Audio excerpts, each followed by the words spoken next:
Are you serious? I'm sitting here with David Salle and KAWS, and this is Artist Talk.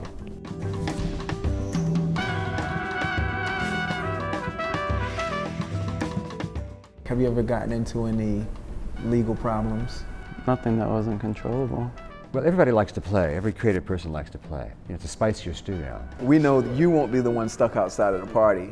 Sometimes the subject matter chooses you.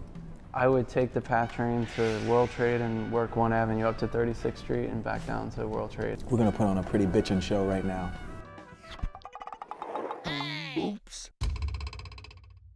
What's up? What's up? Hey. So, where are you from? I grew up not far from here, Jersey City. What is that like? That environment pushed you to become, you know? It kind of drove me to explore, and I think just taking that PATH train to get to Manhattan for $1 to go skate at the Brooklyn Banks or skate by Thomas Square Park got me thinking of like, oh, you can just kind of extend yourself and go a little ways and figure out a new scene. It's the journey. And speaking of journeys, you've had a long one. I mean, Norman, Oklahoma? I was born in Oklahoma. Okay. But grew up in Wichita, Kansas. Right. Which is about as flat as this tabletop.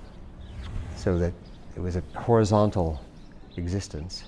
And coming to New York, which was a vertical kind of plane, it was a thrilling shift of perspective. But it was always clear in those days that to pursue a serious career as a painter, one had to be in New York City. It was an article of faith in the years when I was just starting out that no one would have any money, that the survival would be hard scrabble at best, and that there was, I'm sure still is, a community and network of peers and colleagues that sort of supported one another, and that's what got people through. That's important. You need a crew, right? Yeah, I think it's impossible to navigate without. Who are some of the people from your old crew? I mean, when the cement was hardening, like, and in terms of like your character, like when you were going from Brian to becoming KAWS, like. Early access to working with other artists would be through graffiti.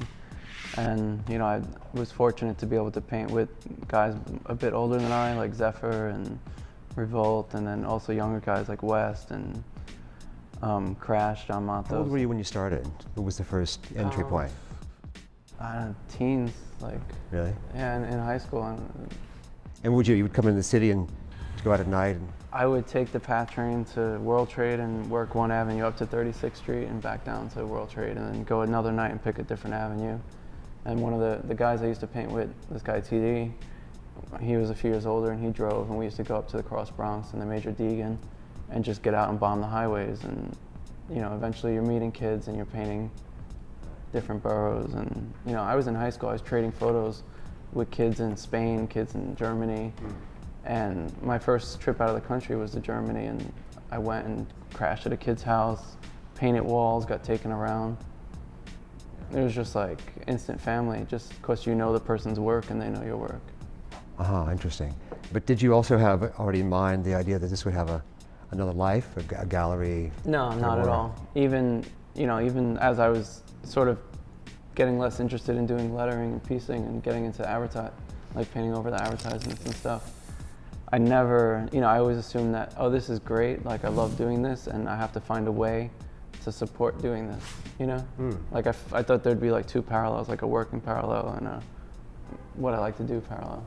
But isn't that where the best art comes from? Is from like the purity of a statement, and actually the artistic part is the style in which, you do something. Isn't that your identity? The way in which you hold the brush? Well, style for sure is your identity, your handwriting or the way you put things together, the way you juxtapose things, which is part of my vocabulary. Yeah. And everyone will do it differently. If we passed around a Polaroid, because I'm dating myself, any kind of camera, a digital camera, and we all photographed something, the same thing, we'd all do it differently. And that's just, there's something innate that we bring to it that comes out in the specific phrasing or framing of that image. So those things are always with us. And style is the kind of accumulation, all the additive bits of specific personality expressed through visual language that adds up to a style. When you recognize that about art and recognize that that's what you were doing, was that your validation, or was the validation a moment where everyone's around and people are talking under their breath? I mean, the two things are true, which are both really interesting. One is seemingly contradictory things. One is, it's amazing when you reach that moment, that epiphanal moment, whether it's with a gallery show or with a street involvement with advertising signs and symbols, that people actually do see things in a way that's congruent with the way you see them, and that there is a resonance, and that there's an echo coming back. And when you have that moment, it's something incredible. At the same time, it's also incredible when you realize you can do something and people don't get it at all. I had a show in New York at a gallery, and at that time, the lead critic for the New York Times was a guy named Hilton Kramer, who's since left the scene. But he was a famous, hard-ass kind of reactionary critic, and he said about my work, oh, he's the worst painter in the world, worst painter in America. And I thought, well, that's kind of great, because at least it's emphatic.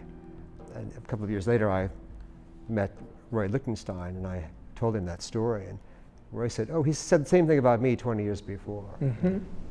Yeah, that's actually, it's when you know that you're onto something. Because when people can't sort of, sort out or make out what it is that you're trying to say, it's because you're speaking in a different language. It's almost as if you're speaking in English, but you're deciding that you want to use the phonetics of a word versus what man's popular place definition on the word is to make your own sentence. The way you take something from popular culture, of a fashion photograph or whatever, those things you did with David Sims, and interject your shape, your image vocabulary on top of it.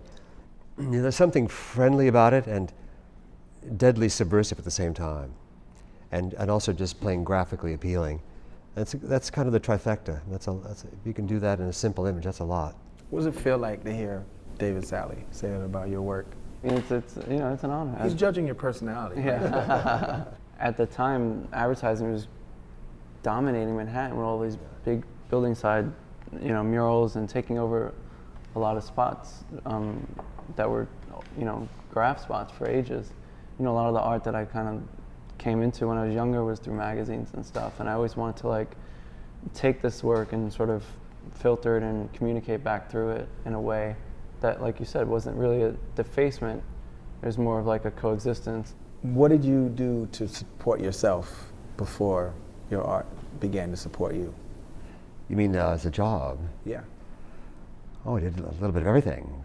Carpentry, cooking in restaurants, studio assistant, that's the common path. I had a job on the lowest rung of the ladder of higher education. I was teaching drawing at a little community college in South Jersey. All of those students remember you. I don't know about that, but. Oh yeah. And you?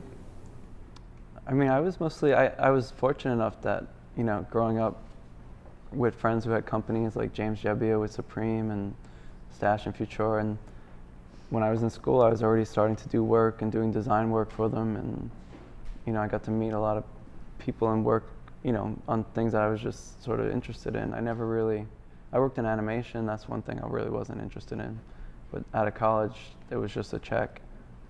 But it was great. I met the paint that I still use to this day. Coming from the guy that everyone would die to have an animation. I know, from. it's so It's so weird. funny, it doesn't interest you to do that. I don't, well, the reason being is that I appreciate alone time. I like to work in my studio. I don't like a crew of 60 people or 30 people that I have to have meetings, and no.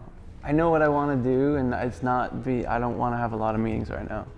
I want to make paintings, and if I do toys, it's whenever I want to do it. They come out every other month or every other year. There's no rhyme or reason. And when was your first piece sold?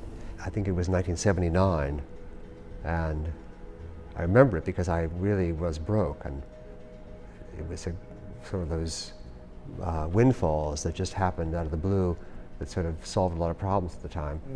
And what about your first piece? Do you remember that? My first trip to Japan, this guy paid for my flight and put me up as an exchange for a small painting. I mean, it's a great thing about being an artist is that you can barter. I mean, That is, listen, and I feel like not a lot of people know that. Like we should give more light to the bartering aspect of, because you know what it also does? It promotes like fellowship and community, a sense of community, and like, you know, you guys, there's so many, you know, I say it all the time, there's strength in numbers. Like, could you imagine if the art community actually loved each other and supported each other? And I mean, I'm not gonna say you guys could save the economy, but you could put a nice, interesting spin on it. the first time I made a toy was the first time I got to see my work in three-dimensional form. I think it's probably fair to say that if art wasn't monetized, didn't bring high prices, that there would be far less interest in art. Especially with one of the most, you know, profoundly stimulating, ingenious schools of thought, pornography. I mean, I've always said to the people who accuse me of being a pornographer, I wouldn't mind, I don't even have any objection to it. I don't think it's true.